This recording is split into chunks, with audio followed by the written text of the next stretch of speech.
The Bastion Walls rose like a jagged crown around the city, their black stone surface shimmering faintly under the glow of the artificial lights that lined the perimeter. No one alive remembered when they were built, nor how. The older generations claimed the walls had always been there, as eternal as the sky, standing vigil against the horrors that waited outside. Their stories were all warnings, passed down with quiet reverence. Never go beyond the walls, never question their purpose. They are the only thing keeping us alive.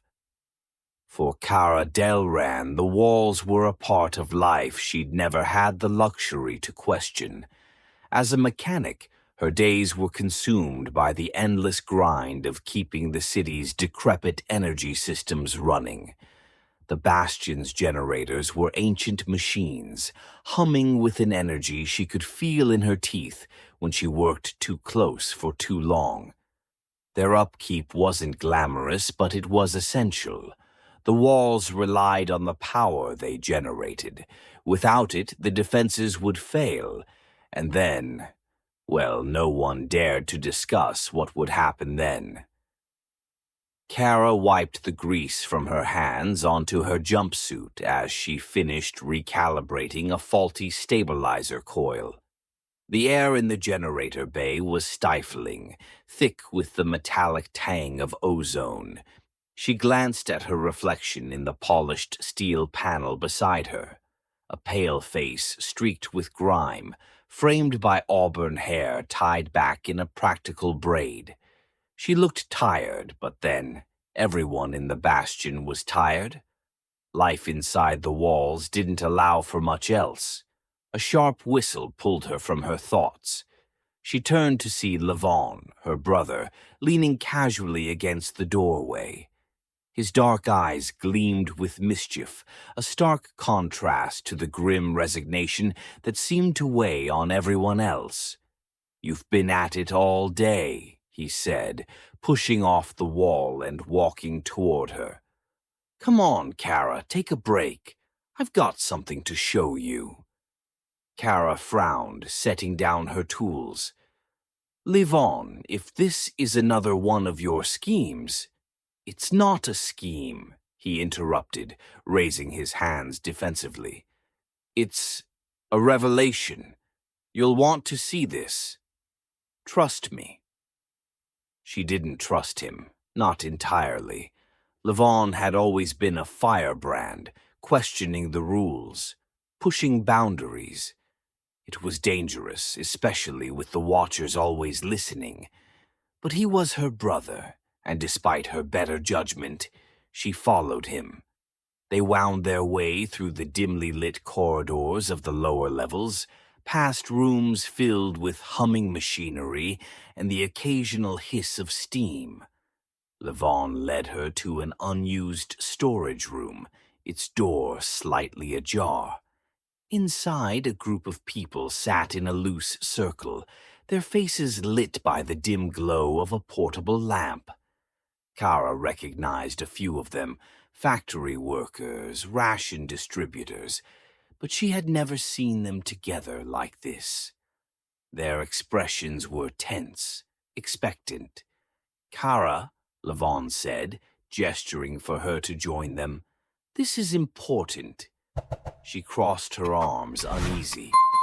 "What is this, Levon? A resistance meeting? You know what happens to people who—" "It's not resistance," he said, lowering his voice.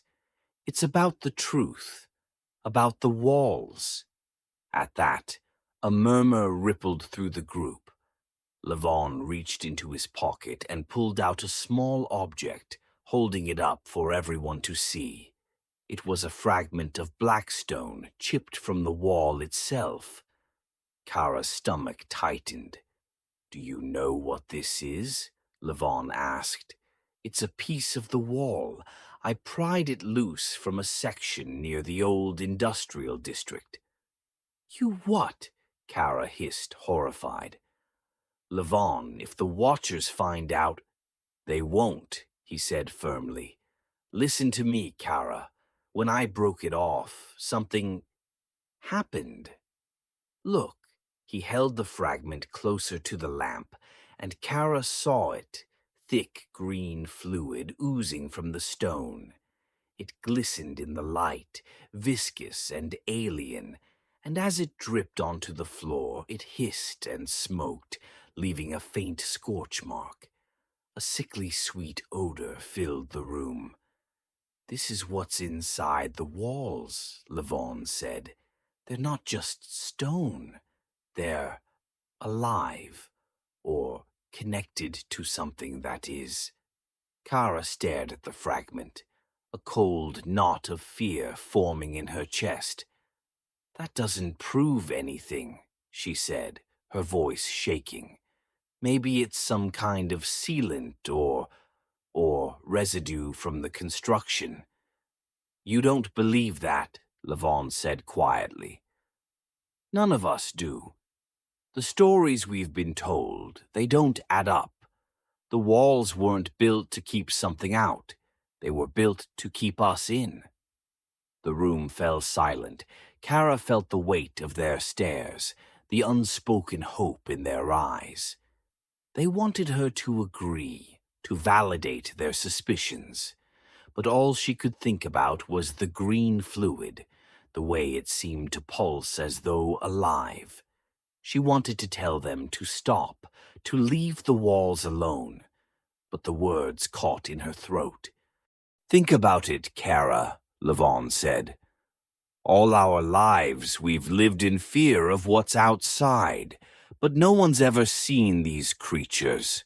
No one's ever come back to tell us what's out there. What if it's all a lie? What if the real danger is right here inside the walls?" She looked at him, at the conviction in his eyes, and felt a surge of anger. He didn't understand what he was risking, not just his life, but hers and everyone else's. The walls were all they had, their only protection against whatever was out there. "You don't know what you're doing," she said, her voice trembling. "You're going to get us all killed." Before Levon could respond, a low hum filled the room. It seemed to come from the fragment of blackstone, growing louder and deeper, resonating in their bones.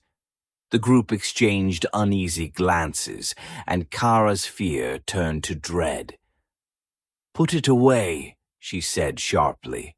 "Now." Levon hesitated, then wrapped the fragment in a cloth and tucked it back into his pocket. The hum faded, but the tension in the room remained. "We're careful, Kara," Levon said softly. "We're not reckless. But we can't keep living like this. We deserve to know the truth." Kara didn't answer. She turned and left the room, her mind racing. As she climbed back to the generator bay, she couldn't shake the image of the green fluid, its hissing, corrosive presence etched into her thoughts. For the first time, the walls no longer felt like protection. They felt like a warning. The air was thick with anticipation as the rebels gathered in the shadow of the eastern wall. The old industrial district had been abandoned for years, its skeletal remains a silent testament to a time when the Bastion thrived. Now it served as the perfect cover for their operation, far from the Watchers and their ever-listening drones. Kara tightened the straps on her toolkit, her heart hammering in her chest. She didn't want to be here, but Levon had insisted. He'd said they needed her expertise to disable the energy traps embedded in the wall. Without her, the plan would fail. She glanced at the others, 7 in total, each carrying makeshift tools and weapons. Their faces were tense but determined, their eyes reflecting a mix of fear and exhilaration. Levon stood at the center, his voice low but firm, as he outlined the final steps of their plan. Once we breach the wall, he said, we move quickly. We don't know what's on the other side, but we can't afford to hesitate. Stick together, stay alert, and trust each other. Trust.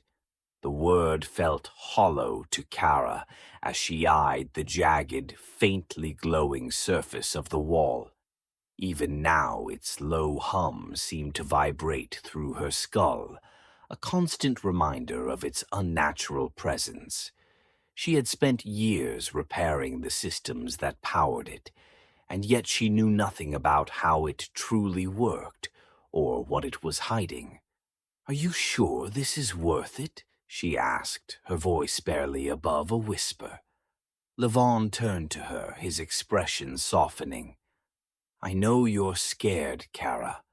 We all are, but we can't live in fear forever. This is our chance to take control of our lives." She wanted to argue, to tell him he was risking everything for a theory, but the words died in her throat. Instead, she nodded and knelt by the base of the wall, pulling out her tools. The energy traps were hidden within small access panels, their mechanisms designed to deliver a lethal shock to anyone who got too close. Kara's fingers trembled as she worked, carefully disconnecting the power relays. Sweat dripped down her face, and she bit her lip to keep her focus. One wrong move, and the entire area would light up like a thunderstorm. Behind her, the others worked with crowbars and chisels, prying at the black stone with slow, deliberate strikes. Each blow sent a deep, resonant sound through the air, like the groan of a massive creature stirring in its sleep. The noise made Kara's skin crawl. "Got it," she muttered, stepping back from the panel. The energy traps powered down with a faint hiss, and Levon gave her a quick nod of approval. "Good work," he said. "Now let's finish this." The next hour was a blur of relentless effort. The black stone resisted them at every turn, its surface cracking only reluctantly under their tools. As the group chipped away, a sickly green fluid began to seep from the fractures, pooling on the ground. The smell was worse now, a cloying mixture of rot and ammonia that made Kara gag. "Keep going," Levon urged, his voice strained. "We're close." Kara wanted to stop, to tell him this was a mistake, but the others pressed on with grim determination. Finally, with a deafening crack, a section of the wall gave way. The rebels stumbled back as a chunk of blackstone the size of a door fell outward, revealing a gaping hole. For a moment, no one moved. Beyond the breach was a landscape that defied comprehension. The ground stretched out in undulating waves of flesh-like material, glowing faintly with a sickly green light. It was wet, glistening, and alive, pulsing with a rhythmic cadence like the beating of a heart. The air was heavy with moisture, carrying a metallic tang that stung their throats. What is this?" one of the rebels whispered, their voice trembling. No one answered. Kara stared at the alien terrain, her mind struggling to process what she was seeing. It was as if the world outside the bastion was not a place, but a living organism. The stories they had been told, the warnings about creatures prowling beyond the walls, seemed almost laughable now. Whatever this was, it was far worse than anything she had imagined. Levon stepped forward, his eyes wide with a mixture of awe and fear. "It's beautiful," he said, his voice barely audible. "It's wrong," Kara shot back, grabbing his arm. "We need to seal this up and leave. Now."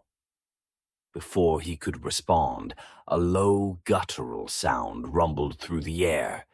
It was deep and resonant, a sound that seemed to come from the ground itself. The rebels froze, their eyes darting around the strange landscape. The pulsing rhythm of the terrain grew faster, more erratic, as if it were responding to their presence. "Did anyone else hear that?" one of the rebels asked, their voice high with panic. "Yes," Kara hissed, her grip on Levon tightening, "and that's why we need to go." But Levon pulled away, his gaze fixed on the horizon. "We can't leave," he said. "This is what we've been looking for." The truth, before Kara could argue, the ground near the breach began to shift. Tendrils of flesh-like material emerged, twisting and writhing as if tasting the air. They moved with unnatural precision, their tips glistening with the same green fluid that oozed from the wall. "Back up," Kara shouted, pulling Levon away. The rebels scrambled, their tools clattering to the ground as the tendrils extended toward them. One of the rebels, Serena, was too slow. A tendril wrapped around her leg, yanking her off her feet. She screamed, clawing at the ground as the others tried to pull her free. "Help me!" she shrieked, her voice breaking. Kara lunged forward, grabbing Serena's arm, but the tendril was too strong. It dragged her toward the breach, the flesh-like terrain opening up to reveal a dark, glistening cavity. With a final blood-curdling scream, Serena was pulled inside, the ground closing around her like a mouth. The group stared in stunned silence, the horror of what they had unleashed sinking in. Levon turned to Kara, his face pale. "We can't leave it like this," he said, his voice shaking. "We have to go in."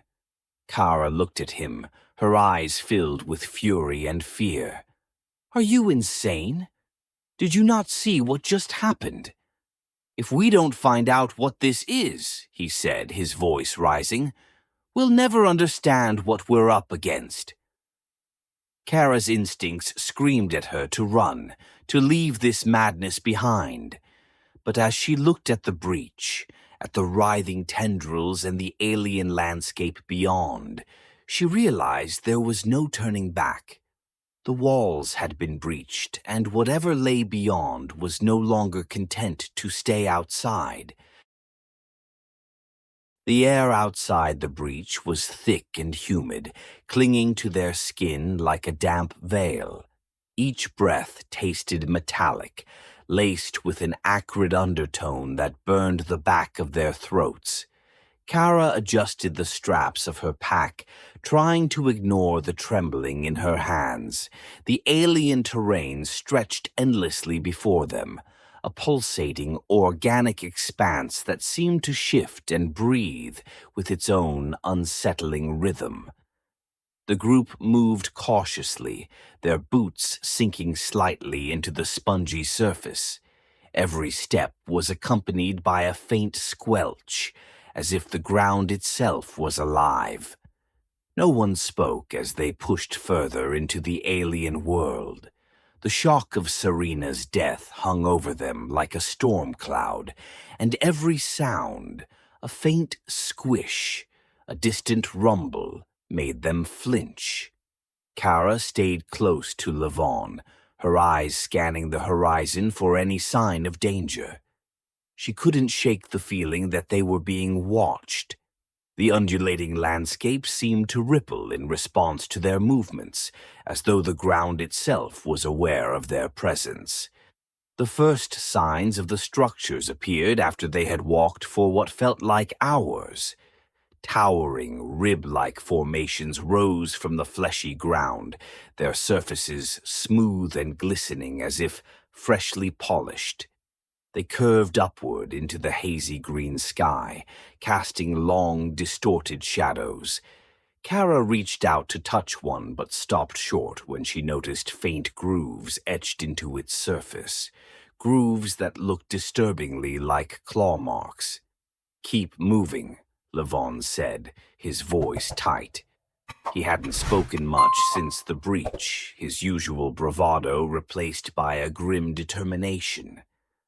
Kara could see the tension in his jaw, the way his eyes darted nervously from shadow to shadow. The group pressed on, weaving between the bone-like structures. The air grew heavier, the oppressive silence broken only by the occasional hiss of steam escaping from unseen vents in the ground. Kara couldn't shake the sense that they were walking into a trap. The terrain was too deliberate, too precise in its arrangement, as if guiding them deeper into the heart of something monstrous. It wasn't long before the first disappearance. Jonas had been walking at the rear of the group, his makeshift spear clutched tightly in his hands. When Kara glanced back to check on him, he was gone. She stopped in her tracks, her heart racing. "Jonas," she called, her voice barely more than a whisper. The others turned, their expressions ranging from confusion to outright fear. Levon stepped forward, his brow furrowed. "Jonas, where are you?" There was no answer. Kara's stomach churned as she scanned the area, her eyes catching on a patch of ground that looked darker than the rest. She crouched down, running her fingers over the surface. It was wet and sticky, and when she held her hand up to the dim light, she saw it was covered in blood. "Something took him," she said, her voice trembling. The group erupted into hushed arguments, panic creeping into their voices. Kara tried to focus, tried to think rationally, but the oppressive atmosphere made it almost impossible. Every shadow seemed to shift, every sound a potential threat. "We need to keep moving," Levon said finally, his voice firm. "If we stay here, we're sitting targets." Reluctantly, the group moved on, their formation tighter now. The sense of unease only grew as they ventured deeper. The bone-like structures became more frequent, their surfaces slick with a faintly luminescent fluid. Kara couldn't shake the feeling that the structures weren't just growing, they were watching. The second disappearance happened shortly after they passed a massive, arching formation that looked disturbingly like a spinal column. This time it was Mira, a quiet woman who had barely spoken since the breach. One moment she was there, walking a few steps ahead of Kara. The next she was gone, her faint gasp swallowed by the oppressive silence. Kara froze, her heart pounding. She turned slowly, her eyes scanning the area. A faint trail of blood led toward a nearby crevice in the ground, its edges lined with jagged, tooth-like protrusions. "Don't go near it," Kara warned as one of the rebels moved toward the crevice. Her voice shook, but there was no mistaking the authority in it. "Whatever's down there, it's not going to give her back." Levon stepped forward, his face pale but resolute. "We can't keep losing people like this. We need to figure out what's hunting us." "It's not hunting us," Kara said, her voice rising. "It's hurting us. We're being led somewhere." The group fell silent, her words sinking in. Levon looked at her, a flicker of doubt in his eyes, but he didn't argue. Instead, he nodded grimly and gestured for the group to keep moving. They continued in tense silence, their movements slower and more deliberate. Kara's eyes darted constantly, searching for any sign of danger. The landscape seemed to grow more alien with each step, the fleshy ground giving way to harder, chitin-like surfaces. The air was colder now, carrying a faint, sour smell that made her stomach turn. It wasn't long before they found the remains. At first, Kara thought it was another one of the rib-like structures, but as they drew closer, she realized it was something else entirely. It was a skeleton, enormous and alien, its bones twisted and fused in ways that defied logic. Embedded in its ribcage were the remnants of something organic, a mass of sinewy flesh that pulsed faintly. "What the hell is that?" one of the rebels whispered. "No idea," Levon said, his voice tight, "but I don't think it's dead." As if in response, the pulsing mass twitched, and a low, guttural sound rumbled through the air. Kara stepped back, her instincts screaming at her to run. The ground beneath their feet began to shift, the chitin-like surface cracking and splitting open to reveal writhing tendrils. "Move!" Levon shouted, but it was too late. The tendrils lashed out, moving with unnatural speed. One of them wrapped around a rebel's leg, dragging him toward the skeletal structure. He screamed, his cries cut short as the tendrils pulled him into the mass of flesh. Kara grabbed Levon's arm, pulling him back. "We can't stay here," she yelled. The group scattered, their panic overriding any semblance of strategy. Kara ran, her heart pounding as the ground shifted and writhed beneath her. She could hear the others screaming, but she didn't dare look back. The terrain seemed to come alive, the tendrils bursting forth with relentless precision, picking off the rebels one by one. By the time Kara and Levon found cover beneath a cluster of jagged structures, only 3 of them remained. Kara's chest heaved as she tried to catch her breath, her mind racing. She looked at Levon, his face pale and bloodied, and saw the same fear she felt reflected in his eyes. "We're not going to make it out of here," she said, her voice barely audible. Levon shook his head, his expression hardening. "Yes, we are. But we need to figure out what this thing wants, and fast." Kara didn't answer. She could feel the ground shifting beneath them, the creature waiting, watching, biding its time. Whatever it wasn't finished with them yet. Kara pressed her back against the jagged, bone-like structure, her breath coming in short, panicked bursts. The metallic tang in the air was stronger now, nearly unbearable, and the faint glow of the landscape had dimmed as if the world itself was dying. Beside her, Levon crouched low, his makeshift knife clutched in trembling hands.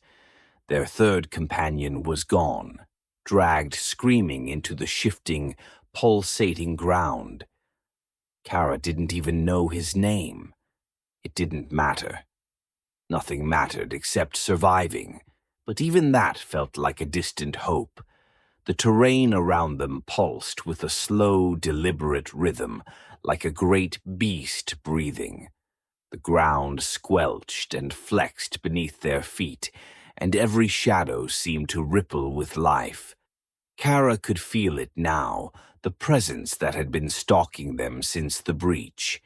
It wasn't just hunting them. It was toying with them, herding them deeper into its domain.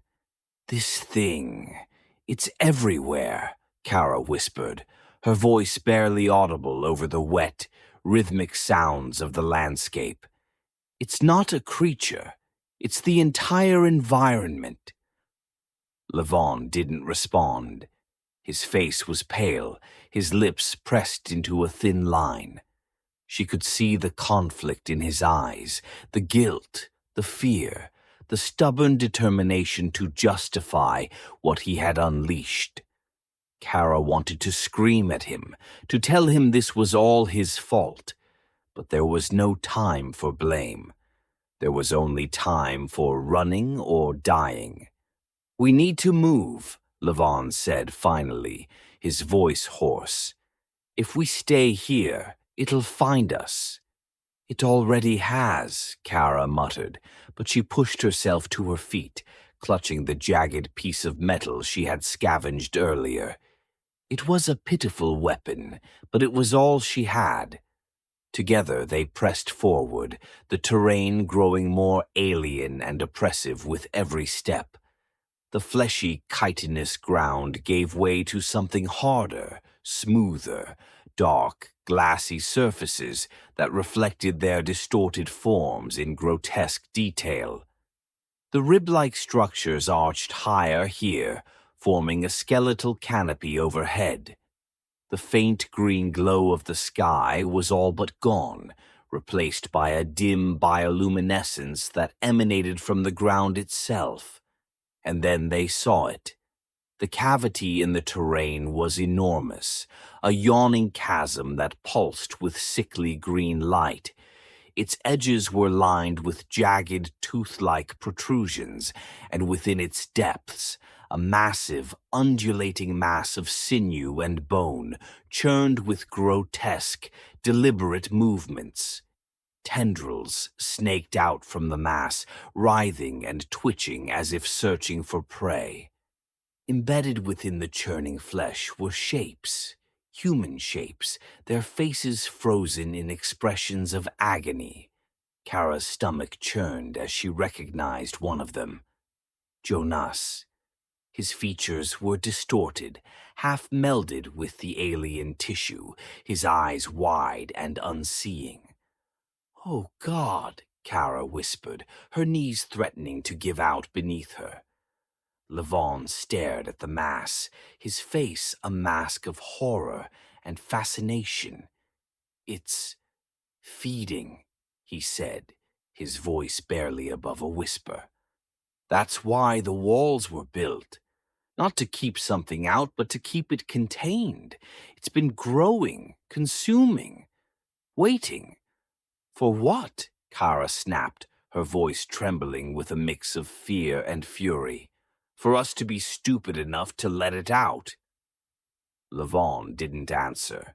He stepped closer to the edge of the chasm, his eyes fixed on the writhing mass. "We can't let it spread," he said. "If it gets into the Bastion." Kara grabbed his arm, pulling him back. "We're not stopping this thing, Levon. Look at it.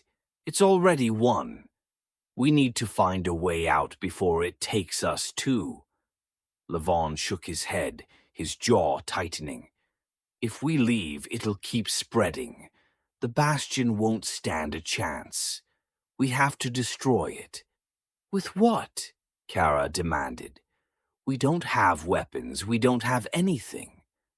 Levon didn't respond. Instead, he pulled a small cylindrical device from his pack. Kara recognized it immediately, a high-density energy cell, the kind used to power the Bastion's generators. Her heart sank. "You're insane," she said. "That much energy could level half the Bastion." "Exactly," Levon said, his voice steady. "It's the only way to be sure." Kara stared at him, a mix of anger and despair washing over her. She wanted to argue, to tell him there had to be another way. But deep down she knew he was right. The creature was too vast, too powerful. If it reached the Bastion, it would consume everything. Levon stepped toward the edge, the energy cell cradled in his hands.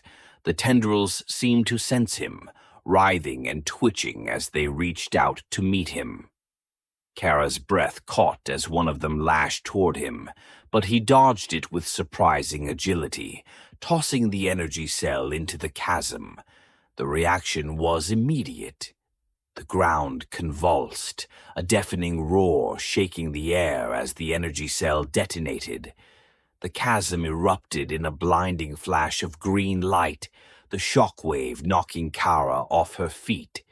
She hit the ground hard, her vision swimming as the world around her seemed to collapse. When she opened her eyes, she was alone. The landscape was unrecognizable. The fleshy terrain had been scorched black, the rib-like structures reduced to smoldering husks. The air was thick with ash, and the oppressive hum of the creature was gone. Kara pushed herself to her feet, her body aching, and looked around desperately. "Levon," she called, her voice hoarse. There was no answer. She stumbled toward the edge of the chasm, now a charred, smoking crater. There was no sign of the creature, or of Levon. Her chest tightened as the weight of what had happened sank in. He had sacrificed himself to stop it. Kara turned back toward the bastion, its dark walls barely visible in the distance. The air was still, unnervingly silent. She didn't know if the creature was truly dead, or if it was merely dormant, waiting for another breach. But she knew one thing for certain. The walls had never been about protection. They were a prison, and she had been complicit in keeping the truth hidden. As she limped back toward the bastion, her mind raced with questions. What would she tell the others? Would they even believe her? And most haunting of all, what if the creature wasn't the only thing out there? The bastion walls loomed ahead, their dark surface glistening faintly. Kara paused, staring at them with a mixture of fear and loathing. She understood now what Levon had been trying to do, why he had risked everything to uncover the truth. But the truth hadn't set them free. It had only revealed the horror they had been living with all along. And the walls were still alive,